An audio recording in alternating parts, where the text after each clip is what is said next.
Learning how to blend two different exposures with Adobe Photoshop is one of those key areas of post-processing that we really should understand. As always, with Photoshop, there's many different ways in which we can carry out the single task. Today is going to be no exception, and I'm going to show you 6 different ways in which we can use it to blend two different exposures together.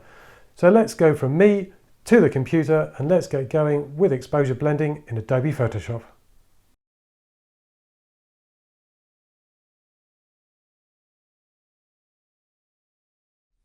So as I said in the introduction, there's various ways in which we can blend our images together in Photoshop.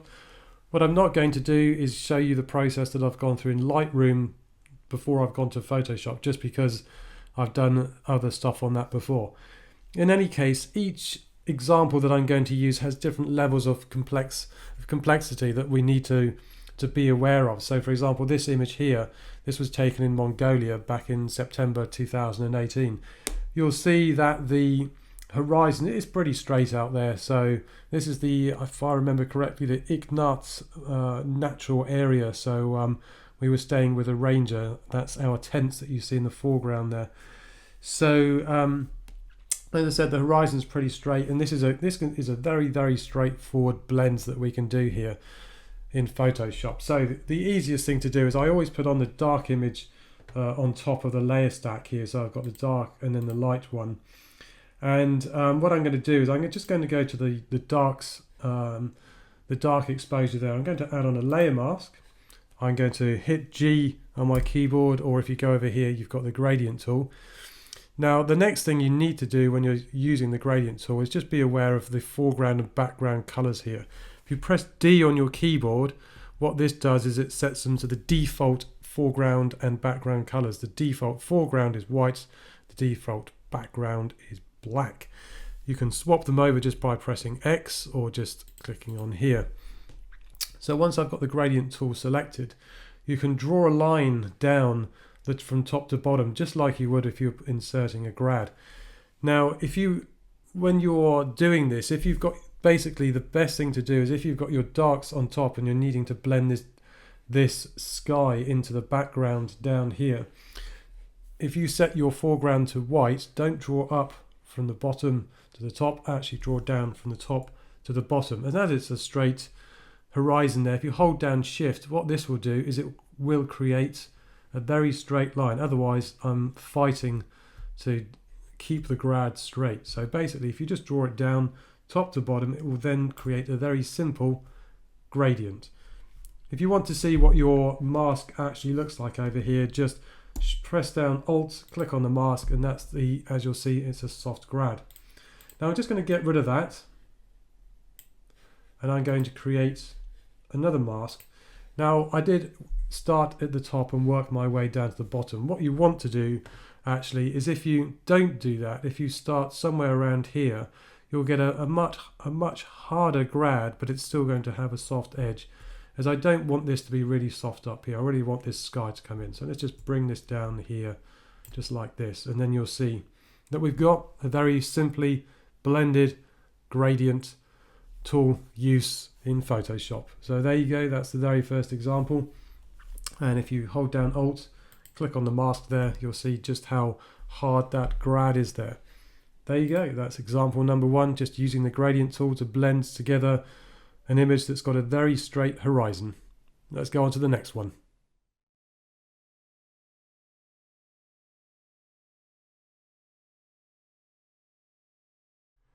The next tool in our arsenal for exposure blending is going to be the color range tool. And it's probably a tool that a lot of you might not necessarily use at all, but it's certainly well worth knowing that it's there and how it works and how it can be used. And it works best really when you're blending images like this, if you've got one solid color. Now you might be thinking, well, there's certainly not one solid color there in the sky. However, right now we are looking at the dark image. We are looking at the sky exposure. So if I actually turn off that layer there, then you'll see underneath I had a really overexposed sky, but I needed to obviously expose for the foreground. So let's look at how the color range tool works. So if we go up to select, then go down to color range, what you've got is this dialog box that opens up. Now, if I click on reds, you'll see that it starts trying to select different things down there. So if you look down here, you may or may not be able to see on your screens that it's starting to do some kind of selection. You've also got highlights, for example, so there you can see it's done a pretty good selection of the overall sky, but it's also included part of the vans down here. Then we've got midtones and then shadows. But I don't want to do that particular option or any of those options. I actually want to stick to sampled colors, as I can target a lot more precisely some of the colors that I'm after.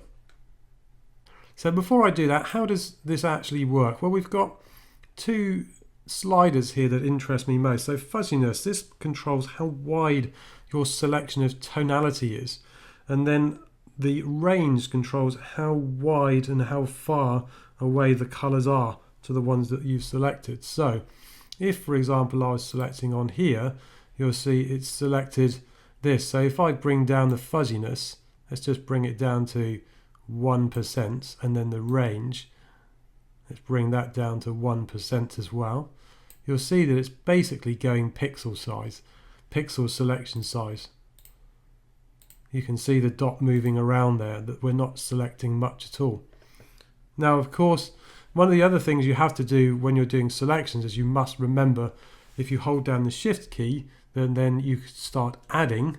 So you'll see there's a plus that's appeared there, and alt minuses away from any selection. So for example here, as I said, this is a very good example of being able to get hold of an exposure and blending two exposures, because we've got nearly a whole solid white here.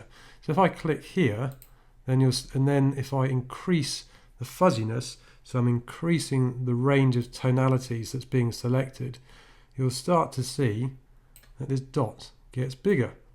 So if I then increase the range, which is controlling how far away we are from that color, so we don't want to go too far, but obviously we want some. So normally start increasing it, and you can see the horizon start to appear here, because of course obviously the horizon isn't white down here. This grass isn't white down here. This is what we're interested up here. Let's increase the fuzziness again, the range, and you'll start to see our selection appearing. Now at the moment it's just basically almost going around a dot. Now you can hold down shift and click on here to start trying to select, but I find it's actually easier to think, okay, well I can see where the horizon is down here. Let's click here and here, here, and you can see I'm adding to the selection, just bringing this in.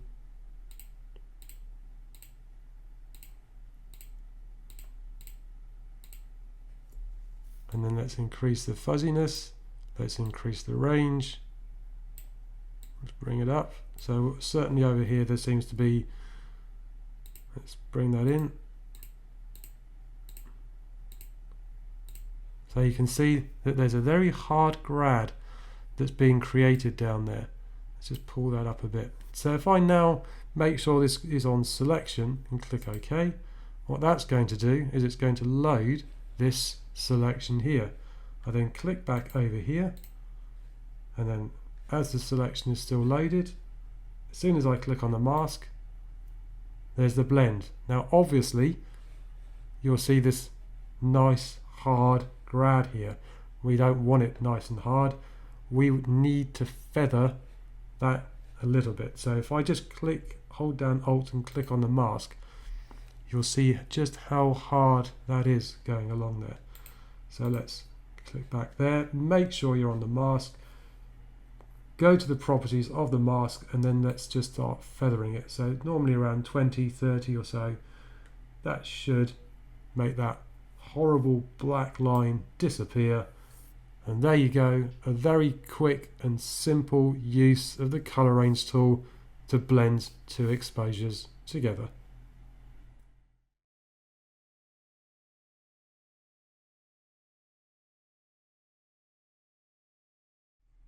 The next example that we're going to use to blend two exposures together is an image from Glenfinnan that I took around this time last year. Now, if you're not familiar with Glenfinnan, directly behind the camera is a huge railway viaduct that was made famous in about 5 of the Harry Potter films. So that's if you go to the visitor centre, which is directly below where this image is taken, there's all sorts of paraphernalia from the Harry Potter films if you're so inclined. In any case, this is a classic example of landscape photography whereby it's do I or don't I use a graduated filter in the field. And of course the problem with grads is, or it can be the problem with grads if you overuse them and choose the wrong grad, is that when you get scenes such as this mountainous scene, that the grad can cut in to the hillsides or the mountainsides, and it's very evident that you've used the grad. And this is where Photoshop can come into its own, whereby we're blending two exposures together.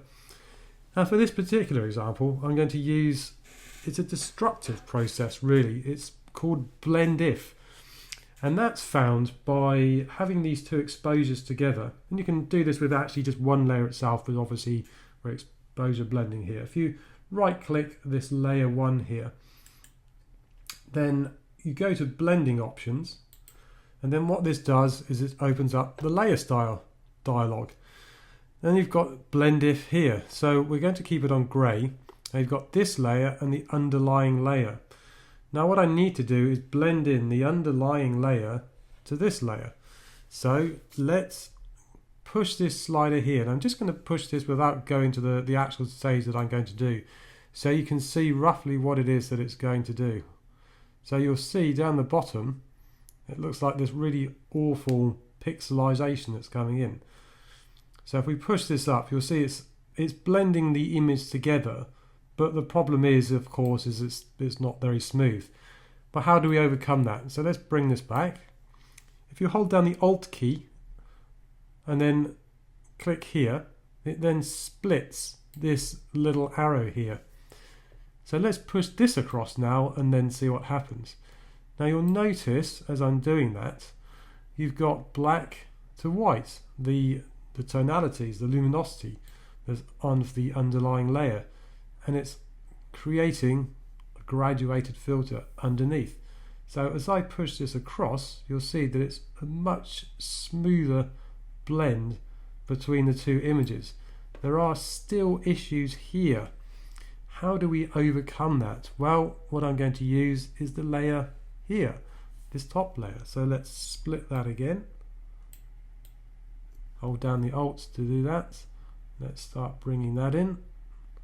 So you'll see that this starts to bring in even more. Might have to adjust this. You'll see around here it's just getting a bit too fuzzy and pixelated, so we need to just bring this across, and that's starting to disappear nicely.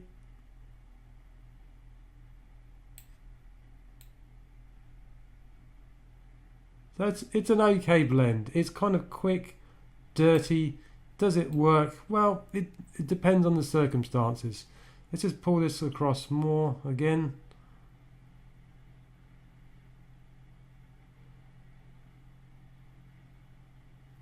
So it's blended the two images together. Very quick, very easy. Is it perfect?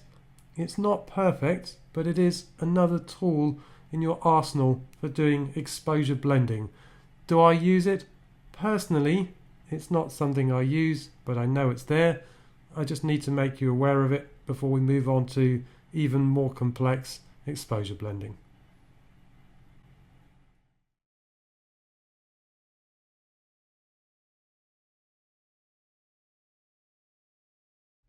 For this next example, I'm going to use the Glenfinnan image again, just because it is a great image to use when it comes to blending images together in Photoshop.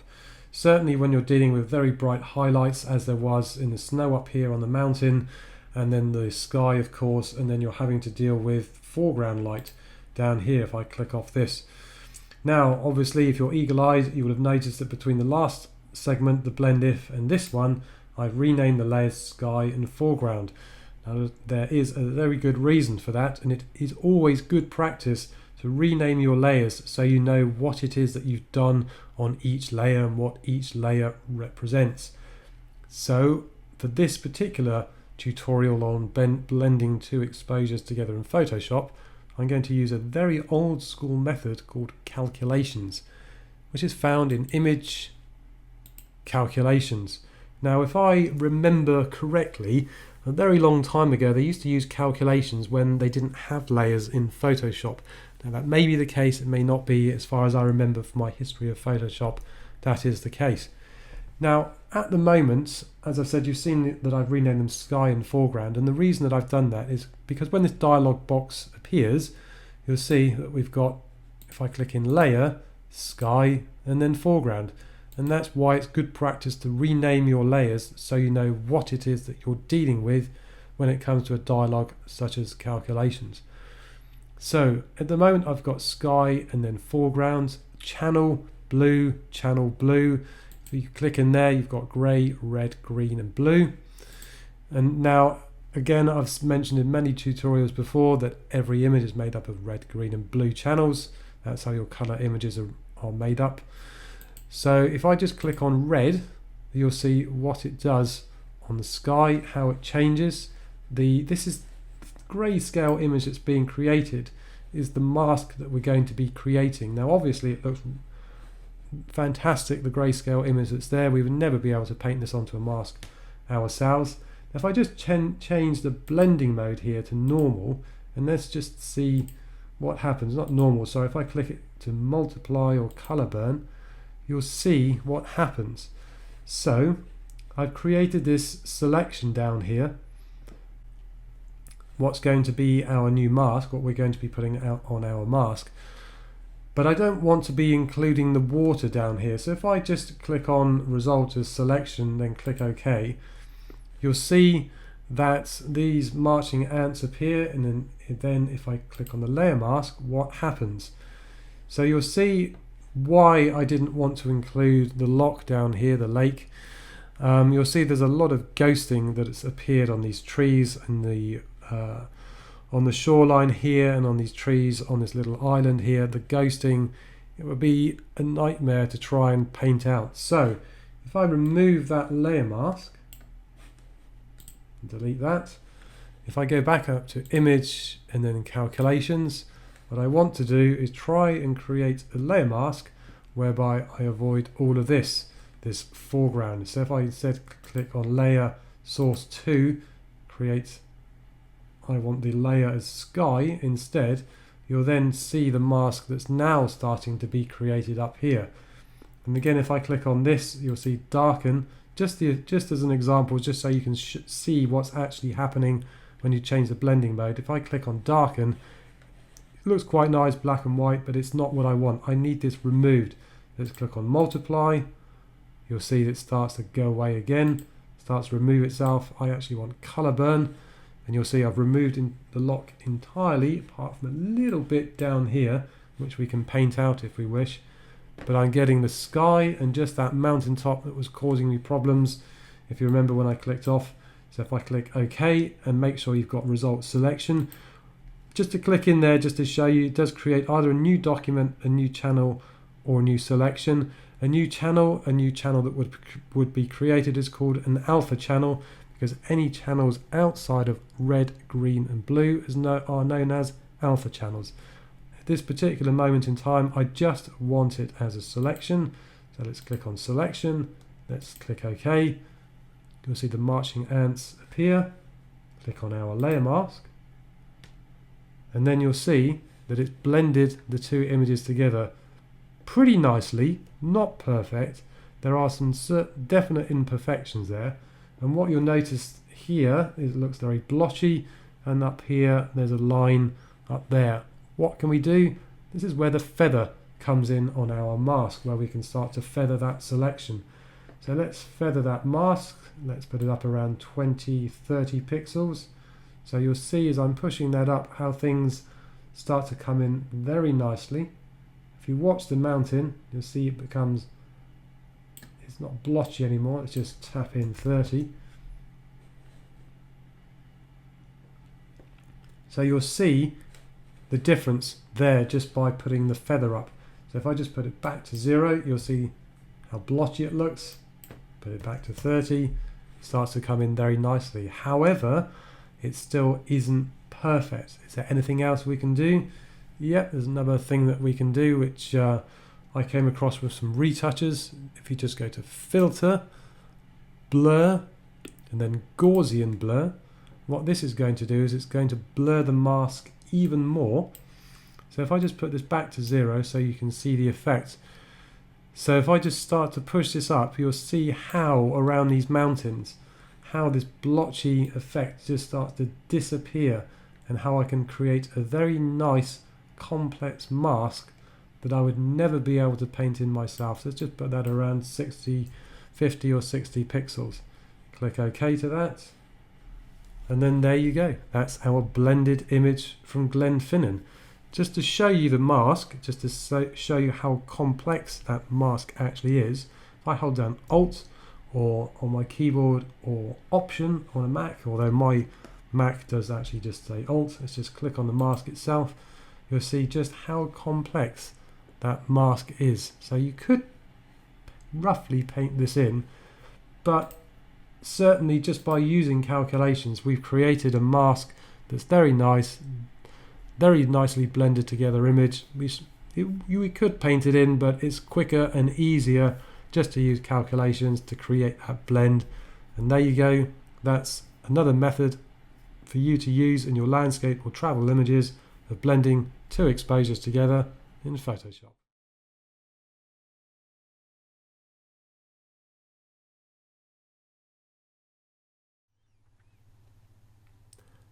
The fifth method that I want to show you for blending two images together in Adobe Photoshop is called Apply Image. Now what I want to do is not just show you the Apply Image process from steps say 1 to 5, however many steps it is. I also want to show you how underneath the hood Adobe Photoshop is actually working to create the final results of the Apply Image, so that you've got a good understanding of what it's doing. And I'm going to do that because I feel that at times we're too reliant on people just saying, oh right, this is what you do, steps 1 to 5, and then not actually understanding what it is that's really going on. So I want to fully explain the automated method, as it were, and then I'm going to show you the manual method of what it's actually doing. So as you can see, I've got a foreground image here, and then also a sky exposure too.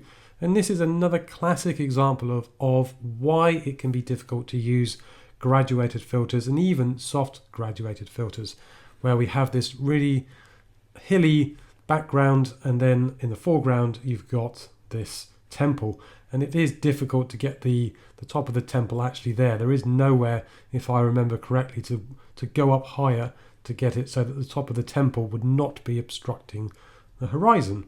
So how can we use Apply Image to merge the two images together? It's very simple. So you've got your two images here, your foreground, your sky.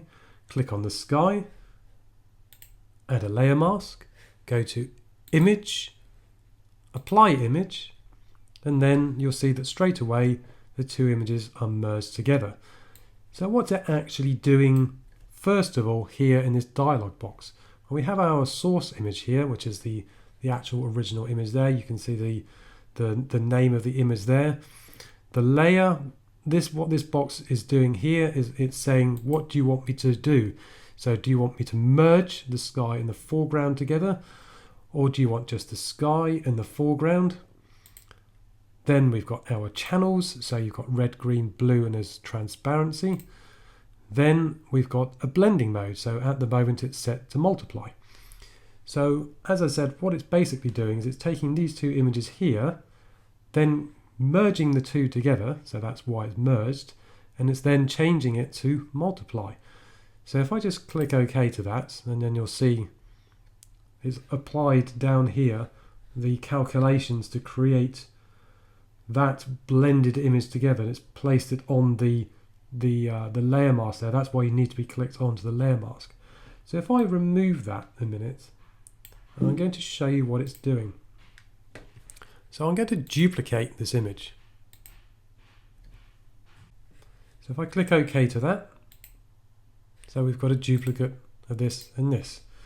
So what I'm going to do is I'm going to hold down, and you don't have to remember this, Command, Alt or Option on a Mac, Shift, press E. What that will do is it will take both of these images here, then merge them into one image. So if I click the blending mode and then change it to multiply, and remember underneath, as this is Photoshop and layers, that all these layers here are untouched, apart from this layer here, which is a merge of these two. So I've changed it to multiply. Now if I just go back here, if I take these two images here and then do apply image, and this time I'm not going to add a mask, you'll see it's still on merge, it's using all of the RGB channels, and blending is multiply. So if I just click OK to that, so you'll see that between here, which I've basically done a destructive change, but don't worry, I'm going to undo it, and then here, they are exactly the same. What's it then doing with the layer mask? If I remove that change, so if I undo the apply image, if I add on the layer mask, what Photoshop is actually doing is when it does the apply image and you're clicked onto the layer mask, it is taking the merge of the foreground layer, the sky layer, and then because you're on the layer mask, it is then pasting on top the two merged layers. So for example, if I go back here, so this was my two merged layers with my multiply blend mode. If I take a copy of that layer, so if I just turn off those two just to make sure it's doing what it is that I want to. So if I select all, copy that, I go back to my original. If I hold down Alt and then click onto the layer mask, see it turns white, I paste that on top. So you'll see now what I've done is I've created a layer mask, and this is basically what the apply image is doing. So if I click off there, you will see, remove the selection there, you will see exactly the same image that was created, except that is the manual method. So apply image is kind of automated in what it is that it's doing, and it saves you doing all of those steps. But I wanted to show you what it is that it's doing so you understand how that it's working, instead of just blindly saying, oh, I'm going to follow those steps that he's told me, and hey presto, I've got a really nice blended image. Now one final thing that you can do to make this look even nicer again, bring back a little bit more of the sky. If I hold down Alt while clicking onto the layer mask, as you'll see it selects the layer mask. I'm going to remove a little bit of the sky here so it brings back some more of the color, but I don't want to affect this selection here, or I don't want to affect it too much. So if I just click back here, if I click back onto the layer mask, if I hold down Command, you'll see that there's a box that appears, and what that's going to do is it's going to load this selection that is the layer mask. So there are the marching ants.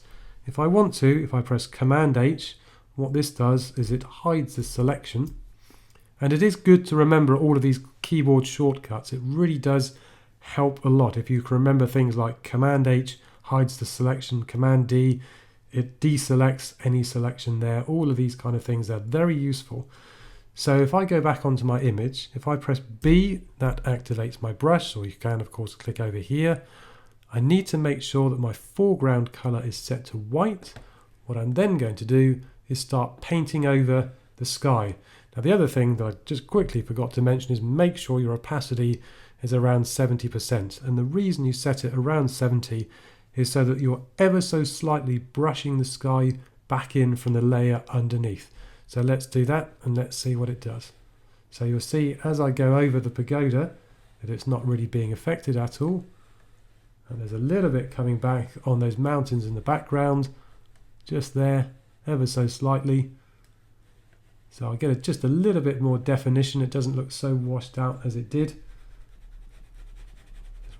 Just go over that, and there we go, a really nicely blended image. Now I could, as the opacity is set to 70%, go over it again, but I don't want to overdo it. So as you'll see, there's a beautiful image, from Japan at that beautiful temple that overlooks the city of Kyoto.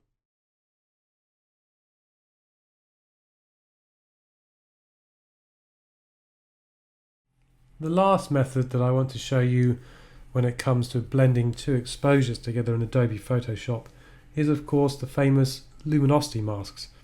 Now you can either create these manually or you can use a panel such as I have, which is the TK Actions panel, which generates them for you automatically. Now there are obvious advantages to knowing how to do them manually because you have a better understanding of the technique and how Photoshop works. But just to quickly show you the automated way, so for example I've got my two images here, and if I for example click on a light one,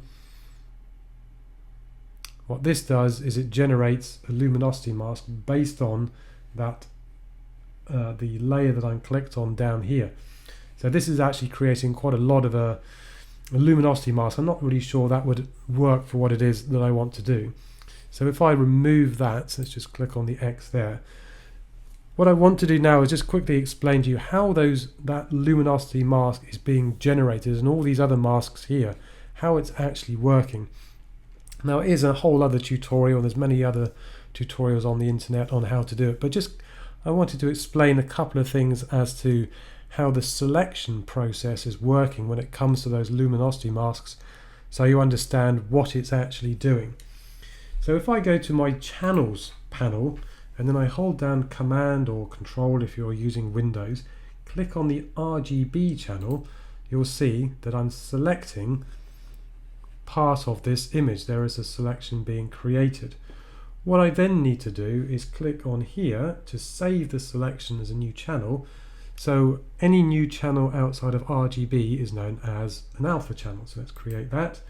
This is created what is commonly known as a light 1 luminosity mask. So let's just change that to light 1. So as you can see, I've still got a selection there. Now what I need to do is not actually add or subtract to the selection. I actually need to intersect this selection into itself, so to then create the lights too. What's intersecting? I'll just show you. So if I select my rectangular marquee tool over here and then draw out a box, so it's got rounded corners because there's a feather on there of around 40 pixels or so. There are some things to remember when it comes to selections. As I said, we can either add to a selection, so if I hold down Shift, you'll see by the crosshair appears a plus. So let's just draw out another box. So I've added to my initial selection. I can also take away from selections. So if I hold down Alt or Option on a Mac, or my Mac is Alt still, then you'll see there's a minus. So if I want to minus off this corner and this corner here, then it just minuses off those two corners, plus a feather of 40 pixels.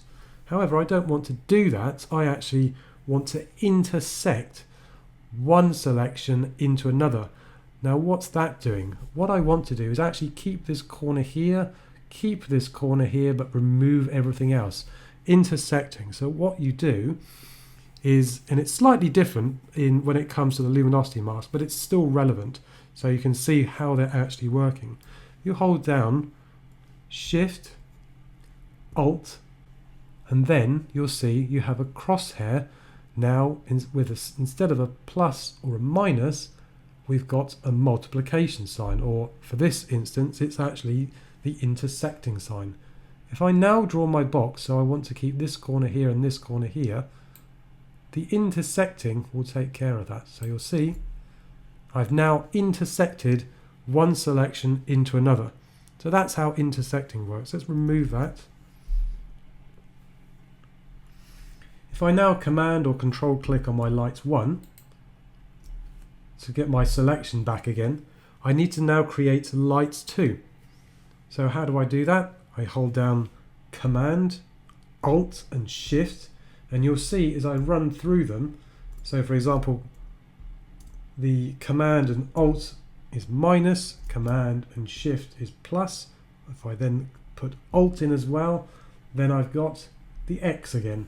That's the intersecting. Let's click on that.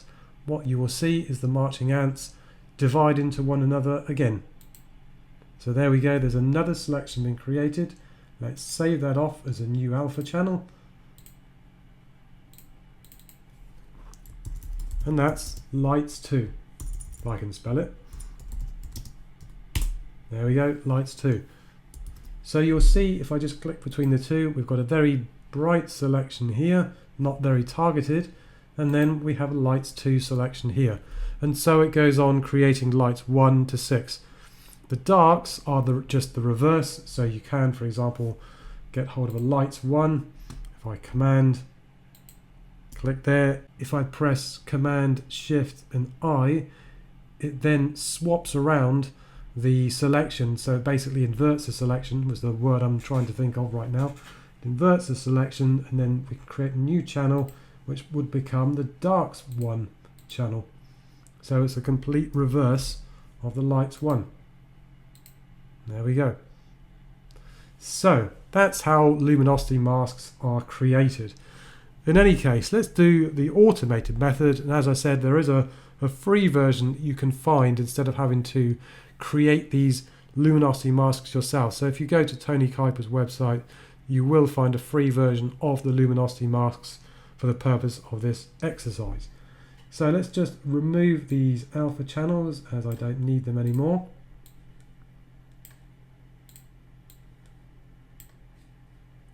So now I have to think, I need to blend these two images together, and I've got my sky image and I've got my foreground.